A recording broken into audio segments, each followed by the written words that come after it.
बहुत बड़ी खबर इस वक्त की, सीएए के खिलाफ महाभियोग खारिज हुआ। ये बड़ी जानकारी इस वक्त की सामने आ रही है। स्पीकर ने प्रस्ताव को खारिज कर दिया है। राज्यसभा से प्रस्ताव खारिज हुआ, लोकसभा से भी प्रस्ताव खारिज हुआ। प्रस्ताव का कोई आधार नहीं है, बिना किसी आधार के इसे आगे नहीं बढ़ाया जा सकता, ये कहना है राज्यसभा के सभापति का भी और लोकसभा के स्पीकर का भी।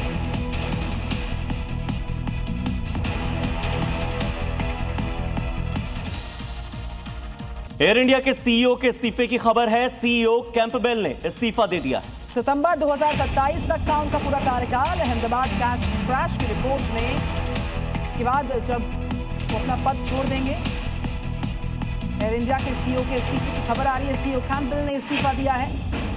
सितंबर 2027 तक उनका कार्यकाल था, लेकिन जो अहमदाबाद क्रैश हुआ था उसकी रिपोर्ट के बाद पद छोड़ने की जानकारियां सामने आ रही हैं। नमस्ते जी में अब रफ्तार के साथ हम आगे बढ़ते दिखाते हैं राज्यों के समाचार।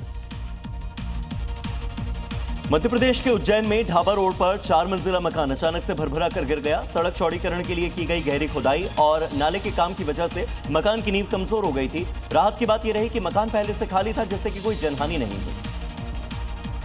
राजस्थान की राजधानी जयपुर से खबर। यहां पर हड़कंप उस वक्त मचा जब करणी विहार इलाके में एक चाय की थड़ी पर सिलेंडर ब्लास्ट हो गया। धमाका इतना भयंकर था कि सिलेंडर के टुकड़े दूर दूर तक देखे गए।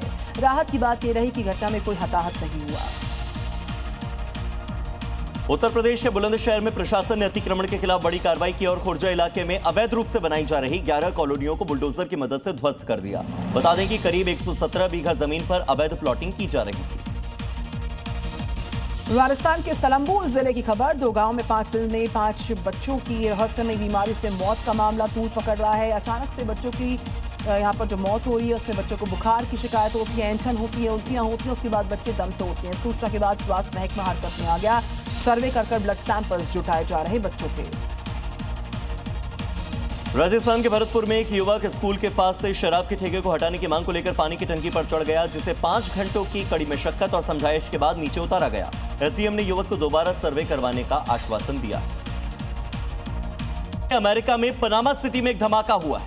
पुल के नीचे टैंकर में धमाका हुआ। धमाके के बाद तेजी के साथ इलाके भर में आग फैल गई है। कई गाड़ियां इसकी चपेट में आई हैं। पनामा सिटी अमेरिका का, जहां पर एक बड़ा धमाका। तस्वीर आपके सामने, चारों तरफ धमाके के बाद तबाही का मंजर है। तो बता दें कि पुल के नीचे से टैंकर गुजर रहा था, तभी टैंकर में जोरदार धमाका हुआ। धमाके के बाद अचानक से आग का गुबार उठता हुआ देखा गया। जी न्यूज आपको ये एक्सक्लूसिव तस्वीरें दिखा रहा है पनामा सिटी की। अमेरिका के पनामा सिटी में अचानक से तेल के टैंकर में आग लगी है और उसके बाद इतना खतरनाक विस्फोट हुआ कि पूरा आसमान काले धुएं और नारंगी आग की लपटों से फटा पड़ा नजर आया। आप देख सकते हैं यहाँ से जो लोग गुजर रहे थे उनमें किस तरह का डर उनके चेहरे पर दिखाई दे रहा है। 2 वीडियो आपकी टीवी स्क्रीन पर है इस वक्त। तेल के टैंकर में धमाके से चारों तरफ आग की ऊंची ऊंची उठती लपटें आप देख सकते हैं। लोगों में अफरा तफरी मचना लाजमी और धुएं के गुबार से पूरा इलाका फटा पड़ा। इस धमाके के तुरंत बाद तेजी के साथ आग की लपटें चारों तरफ फैली नजर आई। तेल का टैंकर था जिसके अंदर धमाका होता है और उससे चारों तरफ किस तरीके से तबाही होती है आप देख सकते हैं। 2 अलग अलग तस्वीरें जी न्यूज आपको दिखा रहा एक्सक्लूसिव। तो आप ये देखिए 2 अलग अलग तस्वीरें, एक बस के अंदर से और एक बस के बाहर की तस्वीर देखिए, जहां पर धुएं का गुबार उठता नजर आ रहा है। स्कूल फीस पर मनमानी के बाद अब जी न्यूज मेडिकल मुनाफाखोरी के खिलाफ अभियान चला रहा है, क्योंकि जो दवाएं लोगों की जिंदगी बचाती है उन दवाओं को अधिकतम दाम पर बेचकर कई गुना ज्यादा मुनाफा कमाया जा रहा है,